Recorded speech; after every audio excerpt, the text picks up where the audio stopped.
In a conversation with AntiCitizenX on Facebook, I discovered that he has conceded the introspective argument and thus idealism. However, his name and picture are blacked out here upon his request. This being the case, one might ask how he can still identify as an atheist. His response is that it has to do with his epistemology. He rejects the correspondence theory of truth in favor of pragmatism, and as a result, it appears he dismisses a priori truth out of hand in favor of empirical methods alone. Since the introspective argument is purely a priori and renders empirical methods irrelevant, he doesn't accept it. So what is his reason for rejecting the correspondence theory in favor of pragmatism? Well, he argues that we do not have direct access to reality as it is, and thus cannot tell if our truth claims about the world really correspond to external reality or not.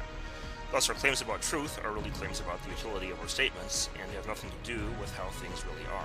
So remember now that this is the basic problem of external world skepticism, that there may very well indeed be some objective external reality out there beyond our senses, but the plain fact of the matter is we can't know it.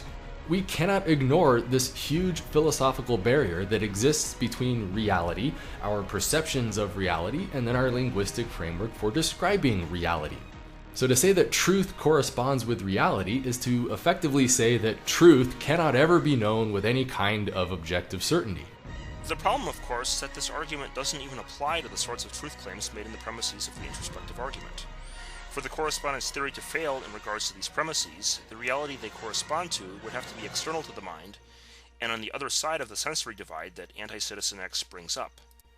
However, the entire point of the introspective argument is that the truth of its premises do not correspond to any reality on the right-hand side of this picture. Both the premises and the reality they correspond to are on the left-hand side entirely, rendering the right side completely irrelevant. Thus, AntiCitizenX's epistemology fails to defend against the argument, meaning that if he is consistent with his own reasoning, he must accept the premises of the introspective argument as true. Further, it renders his entire epistemology irrelevant, since the introspective argument allows us to deduce the fundamental nature of the reality on the right-hand side of the picture from the left-hand side of the picture alone. Thus, there is no need to refer to a sensory divide, and thus AntiCitizenX's pragmatism collapses. Moreover, AntiCitizenX also concedes that the category of value exists, given that he has made several videos on the nature of morality.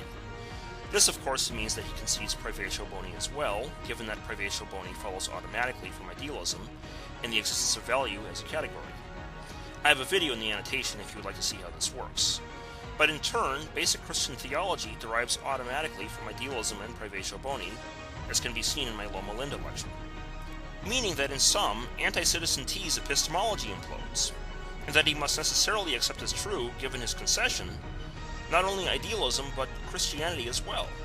However, given that the statement behind his YouTube channel is to criticize religion on its epistemic foundations, the question arises, why is AntiCitizenT still making these videos? If you like this video, subscribe and support me on Patreon. And don't forget to check out my novel, Alaris, The Lances of Light, on Amazon Kindle in the description below.